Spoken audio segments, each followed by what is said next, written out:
and they brought in executives to check it out, and they reassembled. They were like, no, it can't be, and they reassembled the car and got it to snap fit. And there was this long, awkward pause, and then one of the executives said, well, the customer will never notice.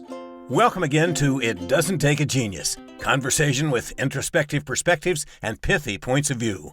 Here are your hosts, my friends, Max and Marty. I think that's Mark and Mike. Yeah, whatever.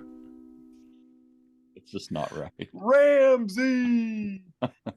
We're same outfits, clearly same recording session as our last episode, and you chose yet again before pressing record to make a ridiculous yawning face.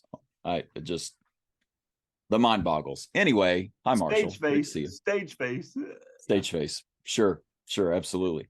So this is It Doesn't Take a Genius. We believe it doesn't take a genius to learn and grow in the workplace. We're certainly drawing on decades of experience that we've had making mistakes to do this.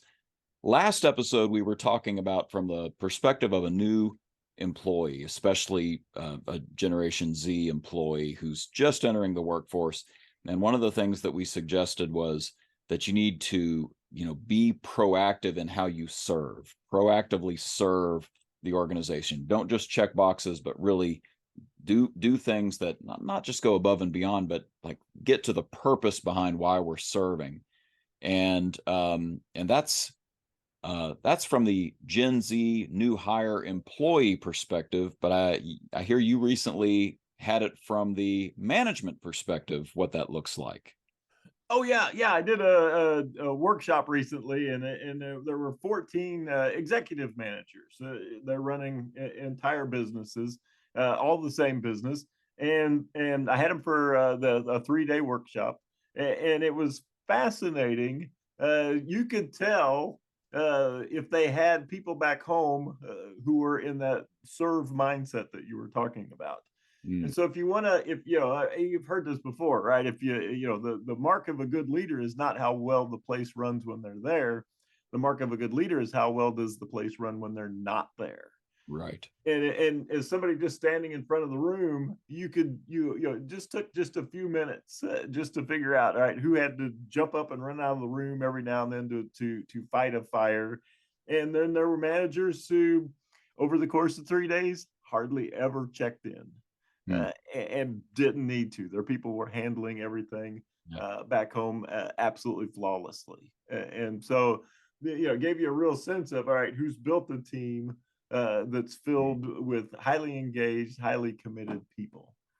So the new hires we were talking about last time, where we were basically saying, what do you own? What's under your control? You own deciding whether or not you want to be a proactive server. And here you are pointing out, by the way, you don't control all those employees, but what do you own? You own setting up a system and training and onboarding and encouraging the behavior of proactive service. So how do you do that? Well, I think the way we always looked at it, what's the difference between commitment and compliance? So compliance is to me, it's situational, it's short term, and compliance is you do it because I said so. Yeah. And the problem with compliance works as long as you're there, as long as you're riding herd over your team. But compliance is clearly evident that it doesn't work in your absence, because if I'm only doing it because you say so and you leave the building, I'm not that committed to it. And so the difference between commitment and compliance: commitment is you've explained so clearly the purpose, and I have bought into the purpose. You've provided me with the training, the onboarding, and the level of empowerment where I know the purpose, so I'm able to make decisions that align with that purpose, and I can guess what you would do in the same situation. I'm committed to the thing. I could care less if the boss is there or not. I know what the right thing to do is, and I'm committed to do it. And you're making me think of, I'm just going to say a couple brand names. This may be a bad idea. Porsche, you and I both have had some experience with Porsche. And one of the things that you hear on the inside of Porsche is, that's not very Porsche. Like they don't need the CEO in Germany to fly to America to tell them that. They've got that ethos down. They've got a structure in place. They've even put some words to it. They've defined what that means exactly. And so you'll hear them say such things. More of a compliance culture, you might think of a Soviet era car. I had the pleasure, the privilege of riding in a Lada, which you can look those up. My uncle lives in Denmark. He and his family live in Denmark, and they had a Lada. So this is even a post, Berlin Wall falling Lada, and still like, just dumb things like, it just wasn't very well put together. Also, the heater couldn't be turned off, like just at all. And there was no AC, obviously. That would be ridiculous. Yeah, but that's nuts. Like that thing was built with compliant employees, not proactive, committed employees who bought into the brand, right? Right. Yeah, here's some vodka drinking guys who, yeah, I'm here, and as soon as the whistle, rings, yeah, you don't want to be in the doorway because you're going to get trampled. Right. Yeah, I'm out of here. Yeah, they're not proactively sitting around. How do we make this product better? What can I do to streamline this process? Right. Yeah, Right. yeah. It's complete compliance. I hear, I serve, I leave, and I do the minimal amount to keep me from getting fired. Yeah. And commitment is, yeah, I do what needs to be done because I believe in what we're doing here. Mm. And it's interesting, we work with a lot of dealerships, and I can tell a commitment versus compliance store just by pulling into the parking lot. I know just when I pull into the parking lot, if it's a compliance store, I know whether or not the general manager is there. And so if the general manager is absent that day and it's a compliance store, right, I look around, I see employee cars in customer parking. I see employees smoking in areas they're not supposed to be smoking in. They're not wearing the right, the right uniform or outfit for the day. And they always seem surprised. I'll get out of my car, I'll walk up and I'll go, "Hey, is Bob not here today?" And they'll go, "No, how'd you know?" Because you're all acting like crazy people. Yeah, like you're doing all the stuff that he's made you do when he's there.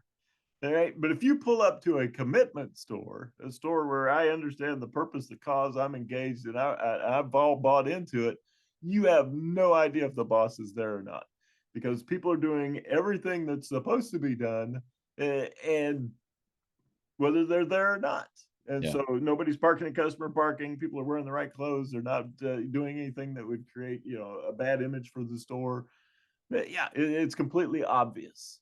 And when you think about the lives of those managers, how awesome would it be to be able to leave and go to a 3-day workshop, to go Yeah. on vacation and have the place run just like it does when you're there.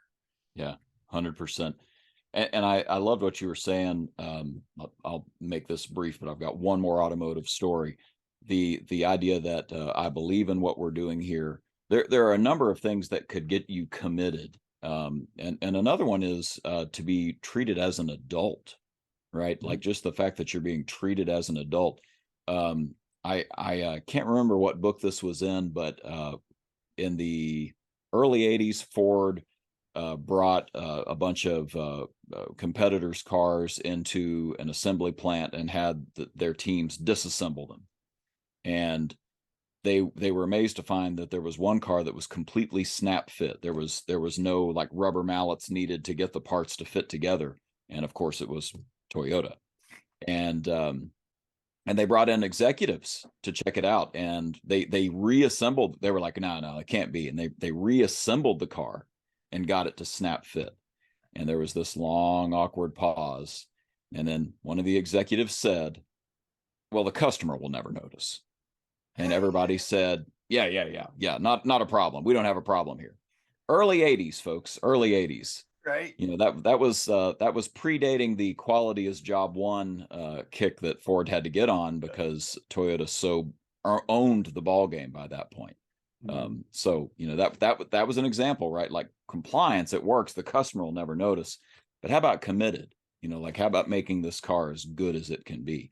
And that was something that the domestics missed in that era.